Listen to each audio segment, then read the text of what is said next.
नमस्कार। आज जानेंगे दिनचर्या के बारे में। मैं आपको विश्वास के साथ कह सकता हूँ कि इस वीडियो के बाद आपको दिनचर्या पे कभी भी कोई वीडियो देखने की आवश्यकता नहीं पड़ेगी। तो आइए शुरू करते हैं। सबसे पहले दिनचर्या।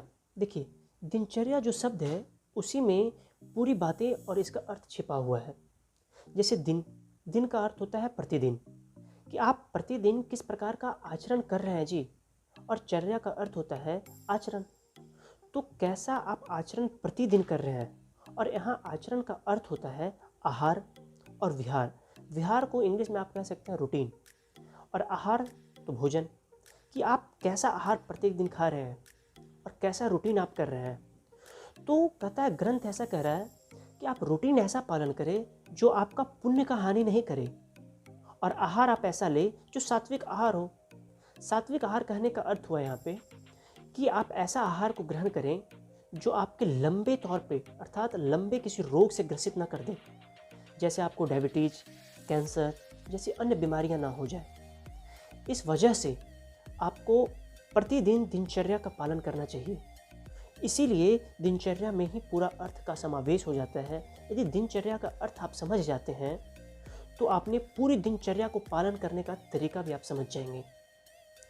तो आइए, हम दिनचर्या में 18 प्रकार होते हैं, अर्थात 18 कार्य होते हैं जिसे आपको पालन करना चाहिए।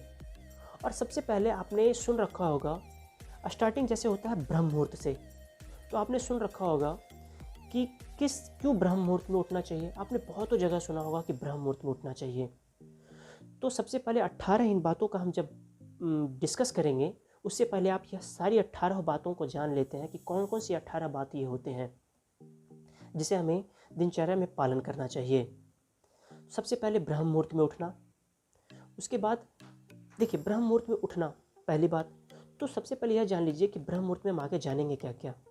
हम ब्रह्म मुहूर्त में आगे जानेंगे कि ब्रह्म मुहूर्त का टाइमिंग क्या है। ये बहुत इंपॉर्टेंट है। आज ब्रह्म मुहूर्त का टाइमिंग ही बहुत लोगों को नहीं पता है।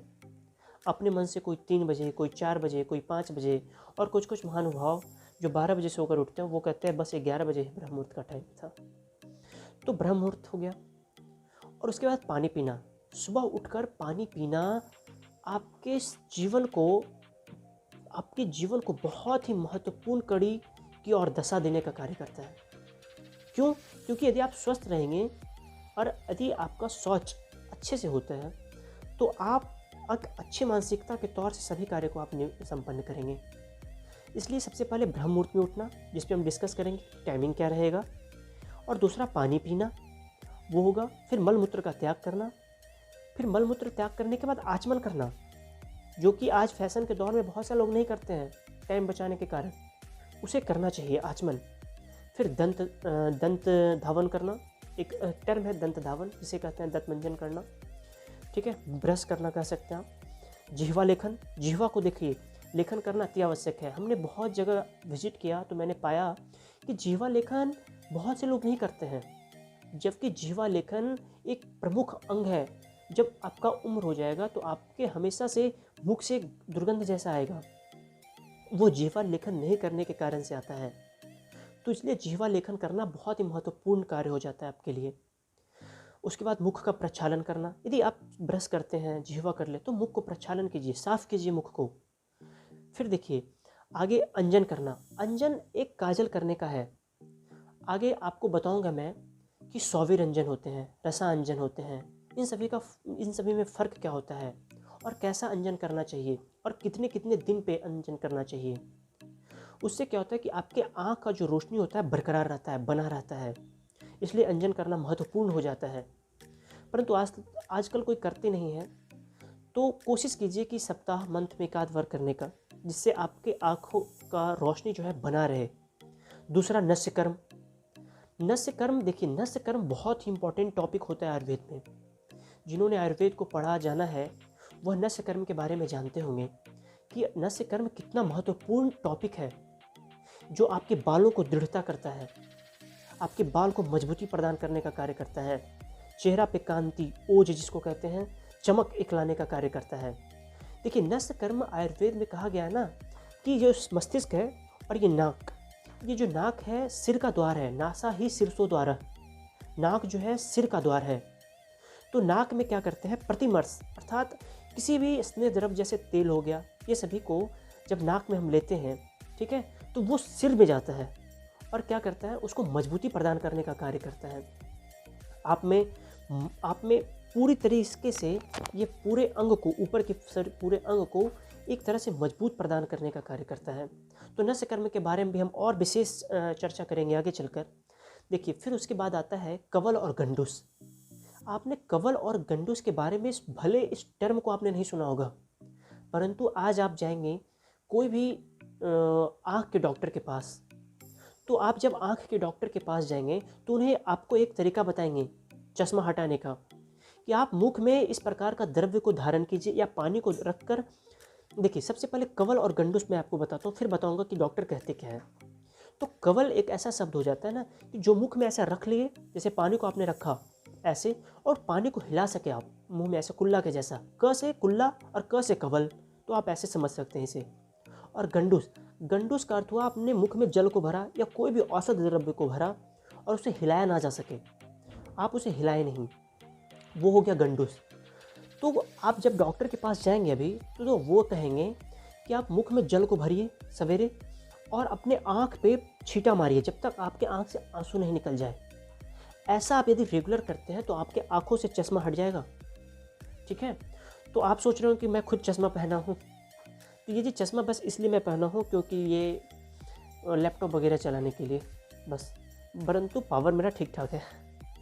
आगे देखिए, तो कवल और गंडूस जैसे शब्द को मैंने आपको बताया। अब आगे धूम्रपान।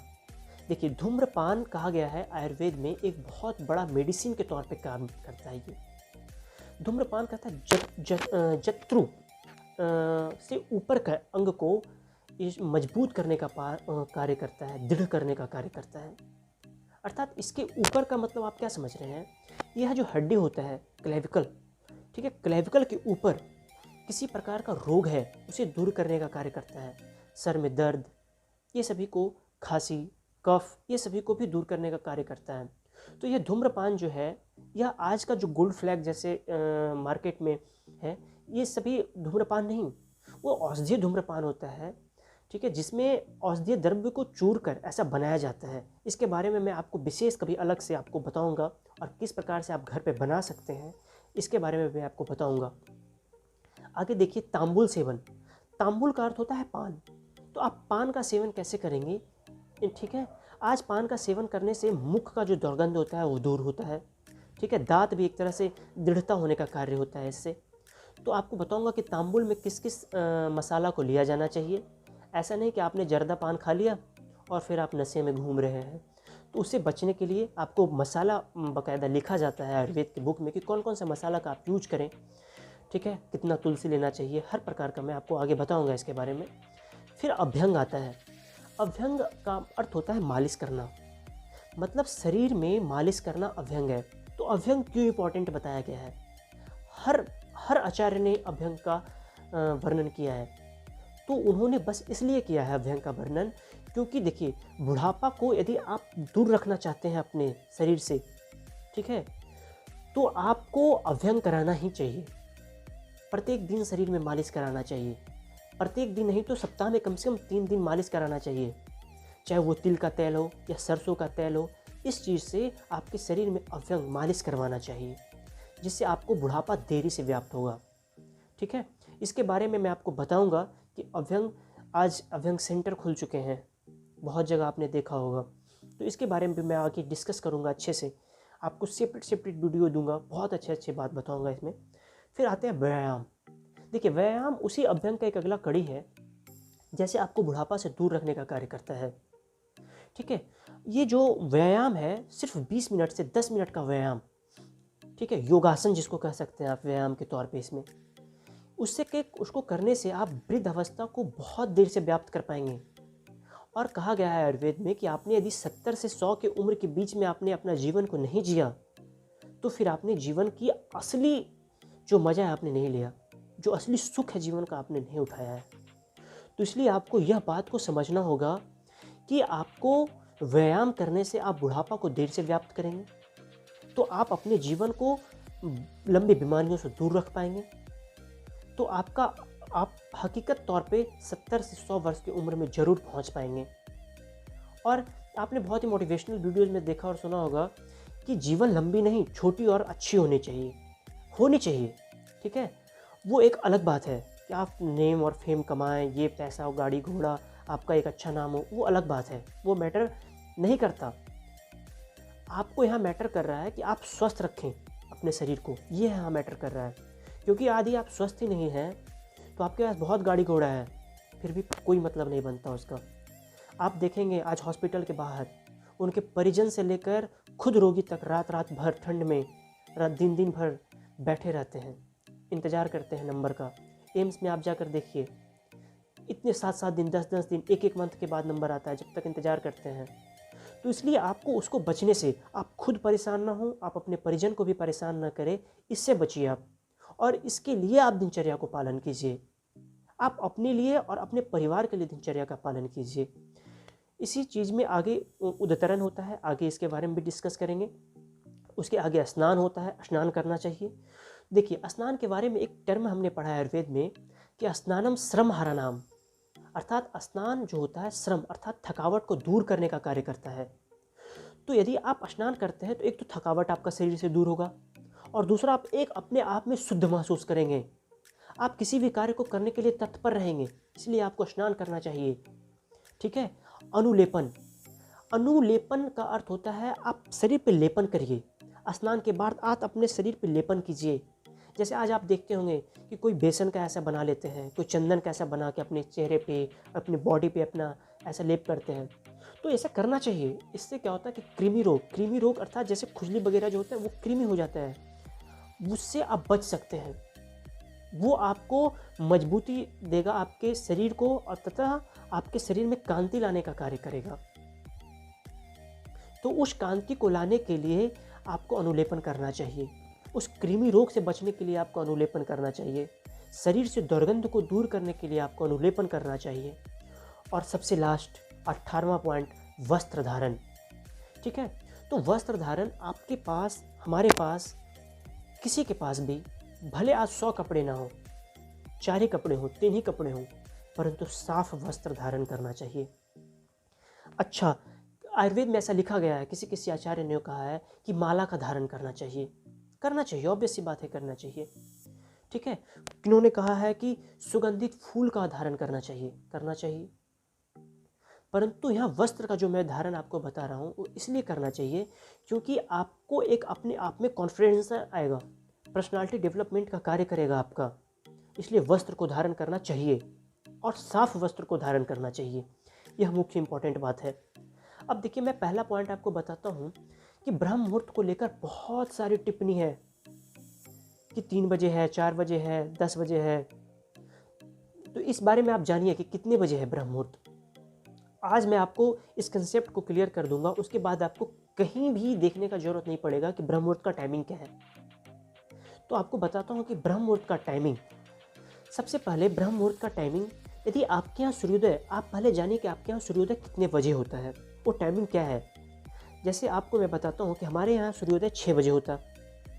तो सूर्योदय 6 बजे होता है, जस्ट उससे 1 घंटा 24 मिनट पहले का जो टाइमिंग होगा वो ब्रह्म मुहूर्त का टाइमिंग होगा। और ब्रह्म मुहूर्त 48 मिनट का होता है, माफ़ कीजिएगा। तो 48 मिनट का ब्रह्म मुहूर्त होता है। तो ब्रह्म मुहूर्त, जैसे यदि 6 बजे हमारे यहाँ सूर्योदय हो रहा है तो उससे 1 घंटा 24 मिनट पूर्व, अर्थात 4:24 से लेकर 5:12 का जो टाइमिंग होगा 48 मिनट का, वो ब्रह्म मुहूर्त का टाइमिंग है। और इसी ब्रह्म मुहूर्त में उठना चाहिए। देखिए, सबसे पहले आप फिर ये पूछेंगे, हो सकता है आपके मन में सवाल आए कि फिर ब्रह्म मुहूर्त में ही क्यों उठना चाहिए मुझे। इतनी जगह आपने सुना होगा कि ब्रह्म मुहूर्त में उठना चाहिए, ब्रह्म मुहूर्त में क्यों उठना चाहिए ब्रह्म मुहूर्त में, ऐसा क्या है ब्रह्म मुहूर्त में उठने से। देखिए, आपको एक बात बताता हूँ। जैसे आपने सुना होगा और देखा भी होगा कि जैसे पूजा होता है सत्यनारायण स्वामी का, किसी भी ईश्वर का पूजा होता है, तो उसमें प्रमुख प्रसाद कहा जाता है किसे, पंचामृत को।